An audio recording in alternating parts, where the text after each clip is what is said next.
All I can see you is having fun there. And just before the opening of Fuerza Bruta, the production was kind enough to clear the stage. So you could have an exclusive one-on-one with creator and artistic director Diqui James.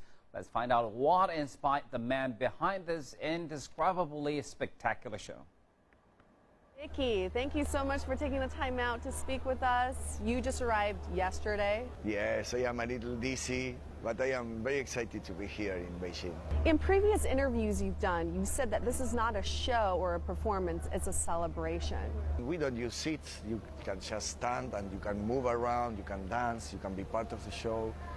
We don't use a stage because we are in the walls, in the roof, between you. And the feeling you get out from the show is like of happiness, of celebration. And audience participation is integral to the show. Why is it so important?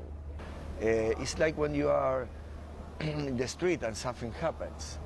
Maybe you feel that it happens to you. You are part of that because you can be part of it. You can go and if there is a car accident, you can go and participate and help or not, or you can run away, or So it's that feeling that you are part of what is going on because you can change it. You can go and touch it. You can go and dance. And there's a strong improv aspect to the show. Does that mean that the show changes from each performance? Yeah, well, it changes a lot because of the audience, because of the country we go, or the city we go. And there is a lot of things that are very precise because of a technical aspect and safety, that sometimes there is a lot of things involved in the same action, but the performers has a lot of improvisation in the middle of that game. They know when they have to do exactly the same thing every night, but then they have some parts of the show where they can play more with the people. What does Fuerza Bruta mean? Well, it means the fuerza is like power, and bruta is like it's like brute force or raw force, It's like something raw. So it's unedited before it goes through whatever filters you have. Well, when I was a kid, I used to shout Fuerza Bruta when I get out, for example, in school, when you have the break and you can go out to play. It was something that I feel like it's a liberation thing because, and I wanted to find out a word that is before language. What happens to you when you have a desire, because there is an impulse before you think about that or before you put words of what is going on with you. So I think the show is before words, it's before thinking. And the discussion after the show would be different between person to person. It's nice to listen to the conversations because also the interpretation of what they have just lived is very different between people. What I like is the energy of the people when they get out, when you see the smiles in their faces, when they want to go party. Barry pierces the human soul.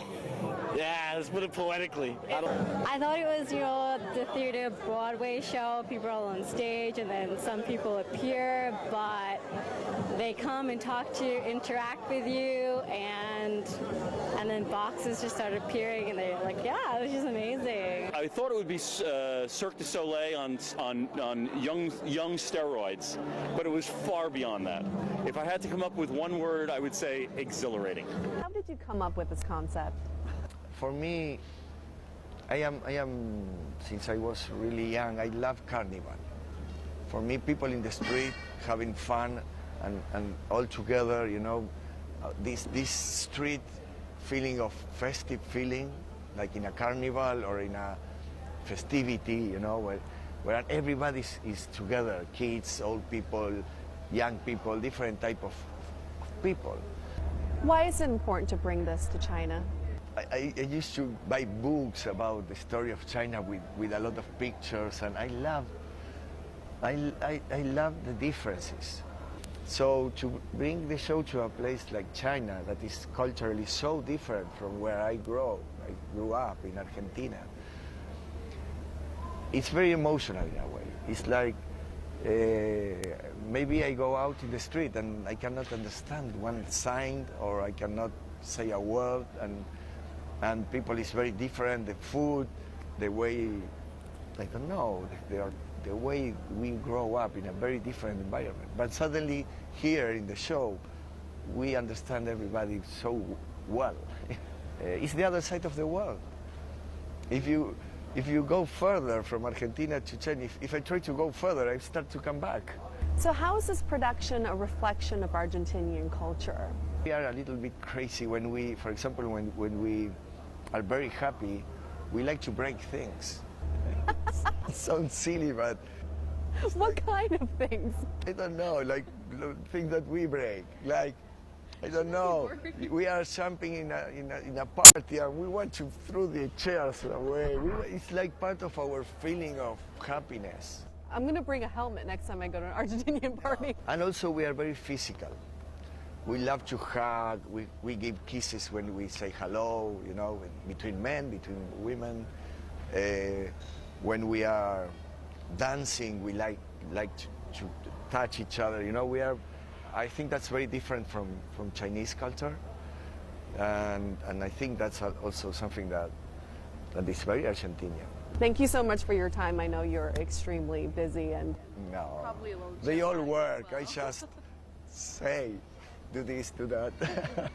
I really appreciate your time. Really, really appreciate it. And I want us to scream Fresa Bruta together. Me, ready? 3, 2, 1. Fresa Bruta!